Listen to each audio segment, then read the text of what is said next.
Hi Retro Gamers, so today we're going to be unboxing a new old stock Atari 130Xe computer. So what we'll do is dive straight into it.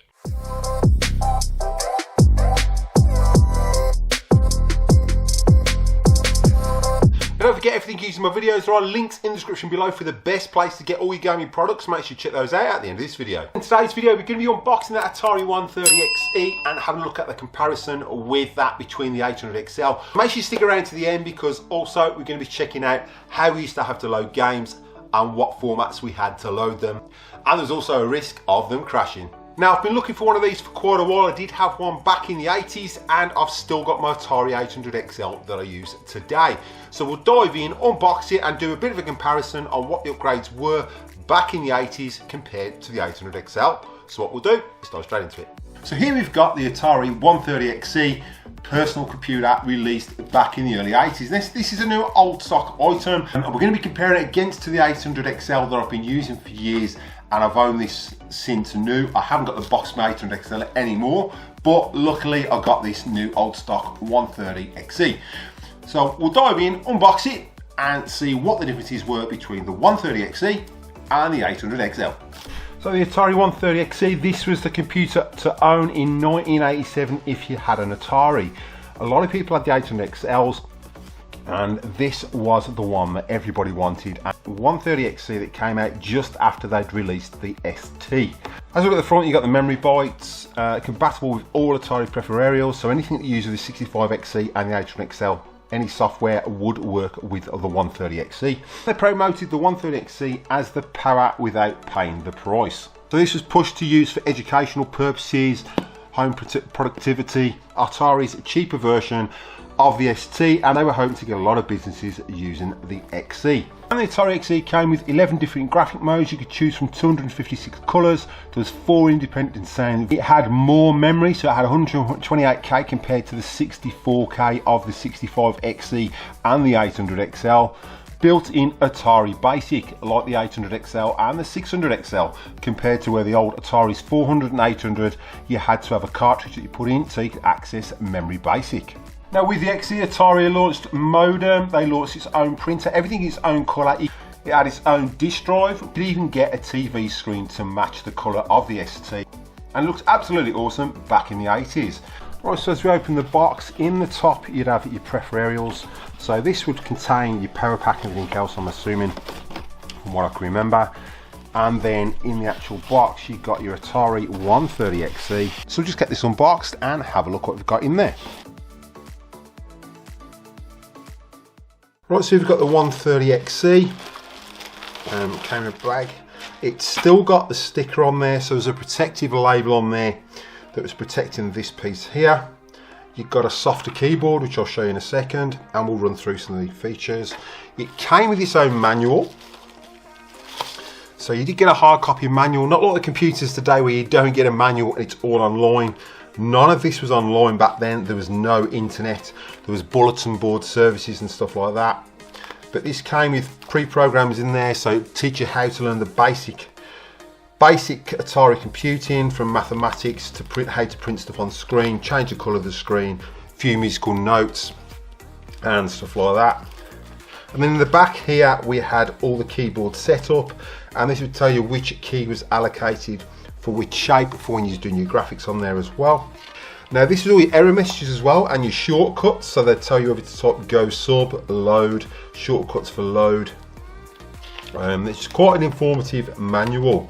And then any troubleshooting problems you had with your Atari. Now in the back of the manual came your Atari warranty card, which you'd send off to Atari to register your Atari 130Xe.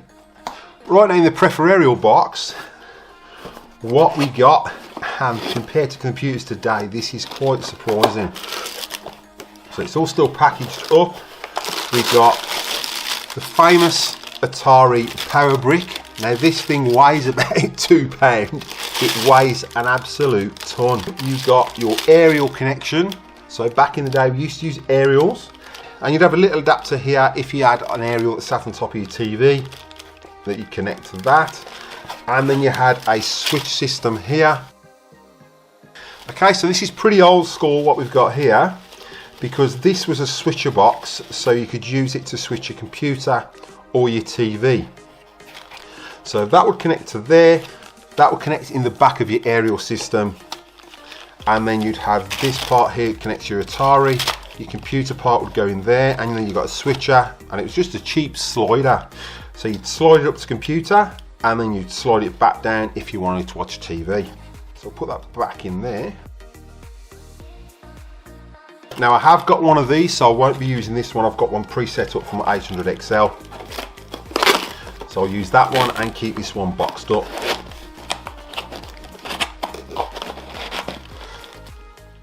When this came out, Atari tried to make it look like a cheaper version of the ST. Obviously it run the same basic as the 800XL. Now with the 800XL, there were 3 versions of basic. It was the version A and the version B and the version C. Now this came with the version C basic. So the issue you had a lot of the times when you were programming on the Atari 800XL, and I did have this issue myself, I think my XL is a revision B, it would lock up the keys. So you'd be halfway through typing and the whole key would just lock up compared to what you typed, or as soon as you press return, it would just lock up. You didn't have this issue with the 130Xe because of it being revision C. Now what they also changed was the keyboard. So the keyboard on your XL is quite hard, and you've got soft key setup on your 130Xe. So they also moved your help button, your reset button, your option button, select, and your start button from the side to across the top here to match the ST. Your cartridge slot for your games, where this one was sealed on the back of the XE, if you flip it round, you'll see that they moved it to there. So this was quite difficult sometimes. You have to lift your XE up to put it in. Also the expansion port was on the back here. You've got your monitor. The channel selection switch that you could switch was concealed back further so you wouldn't knock it by accident, compared to the Atari 800XL. When we look at that, we've got your channel switch here, your monitor keys there, your on-off button was there. It was a bit more sunken in on the XE. You'd still got your aerial connection, but the monitor connection was fantastic. Same on the XL, and then your expansion port on your XL was covered up compared to your XE, which was there. Also you had your series input and output for your Atari disk drives. Same on your XE. These are all daisy chained as well, so you could link up to 4 disk drives from what I remember. And then you could even put like a printer and a modem on the end of that, and even a tape recorder. Also on the XL, your joystick ports were sort of in the middle on the side, and then on the XE, they've moved them to the rear. What we'll do is get this set up and just have a quick look at how she runs, and probably run a game on it or 2. With your Atari, you would have 3 formats you could use. Now the quickest one was a cartridge, and this was instant, just like the Nintendo's. Very quick, and it was stored all on the cartridge. You didn't get any saves on there, so you couldn't save. So again, it was the old system where you had 3 tries. If you lost, you had to restart the game. And that was the same with everything on the old 8-bit systems. You also had a tape, which I'll show you the loading procedure of this in a second. And if you were rich enough, you could afford the floppy disk drive. Now my floppy disk drive is running on a happy system, so it will be a lot quicker than what it normally was, and you'll notice that when we boot it up. But we'll just jump in and try Donkey Kong. Right, so when you first turned on your Atari, it would jump straight to basic,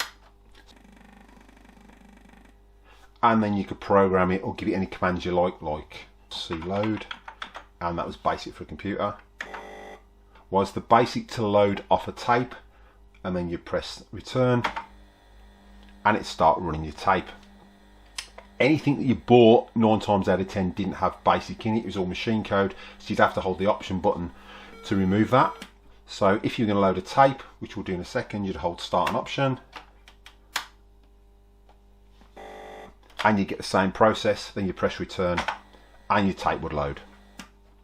Now to put in a cartridge, we just slot a cartridge in the back. Gives a mess. There's a lot of cables here set up for the jag and everything else. So we just put Donkey Kong in, so you'd have to lift the back up and you'd slot your cartridge in there, then press, and that would locate, and then you just flick it on at the back and it boots up straight away. Now with this you could press the select button if I remember rightly, or option. So select, you can select 2 players, 1 player, and then all you do is press your button on your joystick or your start button, and that would start. Now we only had one controller, so you had one button and that was move or back.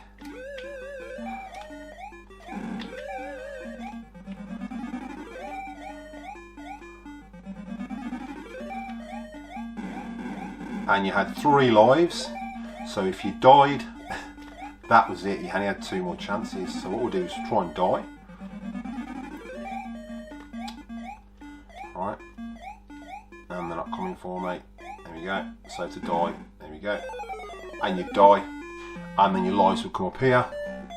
So second life, and you only had 3 chances. So you got 1 more life after this. If I remember rightly, there was a fault you could bounce off the side in Donkey Kong. It was pretty cool. So we'll just turn that off and we'll show you how you boot up a tape on your Atari.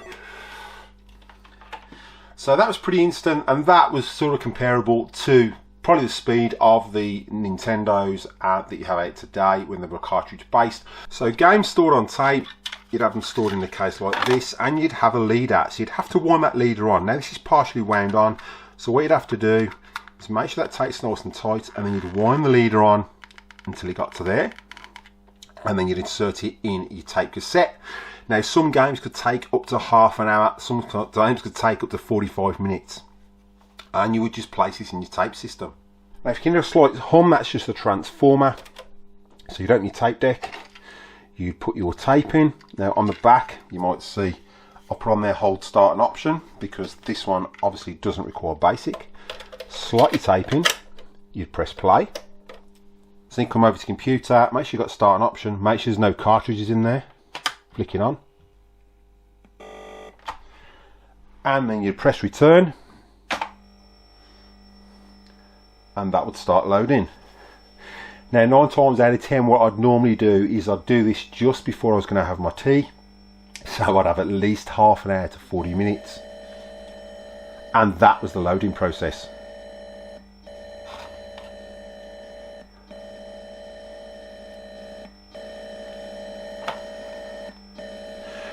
So there was no instant access like you had on the PS5, so we'll come back to this when it's loaded.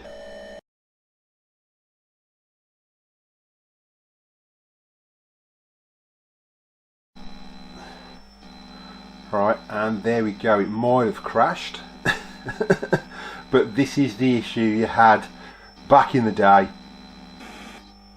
and then when it crashed, that's what would happen. So you'd go down to have your tea, come back up, and this would happen, and you'd have to restart again.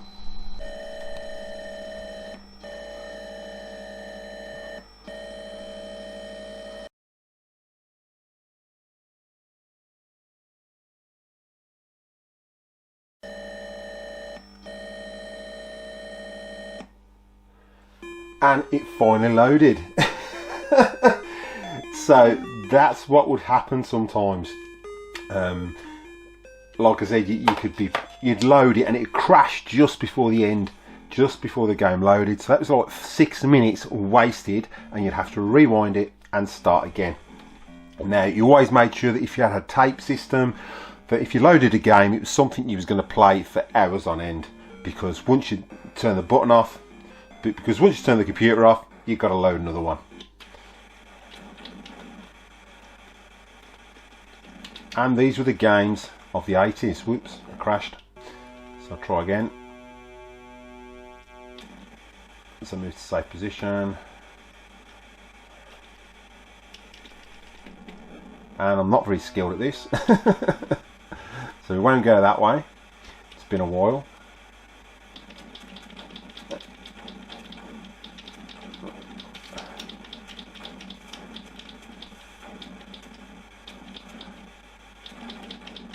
Oh, and we're dead again.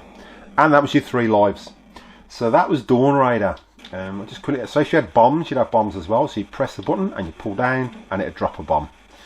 And them were your only controls. It was nothing like the PlayStation 3 where you got a million buttons to press. It was just pot luck and a lot of skill to stay alive. And that was your fuel. Whoops. So if you'd run out of fuel, then you get that. And again, we could fly through, get some more fuel. And then these, woo, and there we go, we're dead again. So we'll turn it off now, after all that time for loading. And we'll just show you a floppy disk. Now this is a 1050 disk drive. And when these first came out, if I remember rightly, I think they were around £200, £250 in the UK. They came out with the XL. The XE did have its own version. These were discounted in the late 80s to a package with the 800XL, and you could buy the 800XL with a 1050 drive for £200, which was a bargain. Now your floppy disks, and they are floppy, would come like this. So on one side, on side A, you'd have a PC version, and then on side B, for some reason, you'd have the Commodore version and the Atari version. So I don't know if the Commodore and the Atari use the same language, or pretty close, or whether the computer would just pick up which version it needed. So what you'd have is a cutout on your disk drive. So if it was cut out, it could be written to. If it wasn't, then it couldn't be written to. It'd need this cutout to write to these disks. Now, because we put it on side B, doesn't matter, it's not cut out, so it can't be written to by accident. So you put your disk in, like so, close the door. Now bear in mind that this has got the happy enhancement on it, so this is going to be a lot faster than it normally would be. Right, so we're back on our computer. You wouldn't hold the start button because that would activate the cassette recorder. So you just hold the option button and turn it on.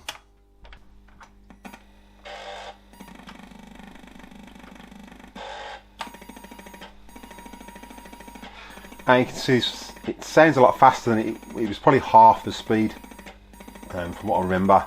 So it's like double the speed, triple the speed now.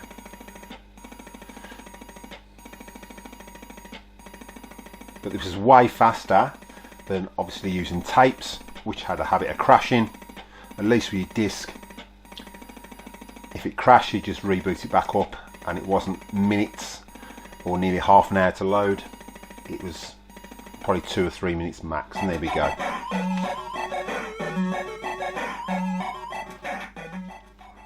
And what you had, Ninja, you pick up your weapons. So the graphics weren't too bad for an 8-bit system. They were really good. There wasn't any titles that I know that were 128K. Whether some came out after, I'm not too sure. So then you shoot, you pull back, hold your button, pull back, and you could fire your weapons. You'd only get 3, and you could kill them like that. Now, as far as I know, this game has been ported over to the Jag by Serrano Jones. So if you want to check it out on the Jag, make sure you go to Atari Age, and there will be a link over there for this game.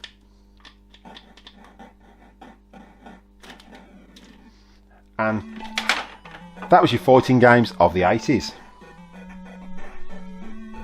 Don't forget, everything using my videos, there are links in the description below for the best place to get all your gaming products. Make sure you check those out at the end of this video. I hope you enjoyed that brief unboxing and that look at the Atari 8-bit system and what us oldies had to go through in the 80s. Now, like I said, there was 3 versions that you could load your software off. There was the cartridge, which was pretty instant, just as they are in the old Nintendos. And these were a great thing for that system. And now these came over from the Atari VCS system, and Atari implemented that process onto the Atari computer. It was really good. So if you couldn't afford a tape deck system at the time to load your software, or you couldn't afford a disk drive, so back in the late 70s, disk drives were expensive and Atari computers were expensive. I said my first computer was the 600XL. And all I had was that tape recorder. And you've seen the issue with that. Ongoing, I invested in a disk drive. Now, this was when the 800XL came with a package of the disk drive and it was discounted. So I bought that package and saved an absolute fortune, and then bought a 130Xe. Now, considering that these are nearly 40 years old, and these still work and still load, it shows you how good the storage system was back in then, even with the old floppy disk drives and the old tape cassettes. So again, those new to the channel, if you find you're getting value out of this content, then contemplate showing support by slapping that subscribe button. It's absolutely free. Ding that bell for notifications so you don't miss any upcoming episodes. Give us a big thumbs up and comment down below. I will reply to the comment, and if you like what you comment, I'll pin it to the video. So what we'll do is cut to any bloopers, and I'll catch you in the next one.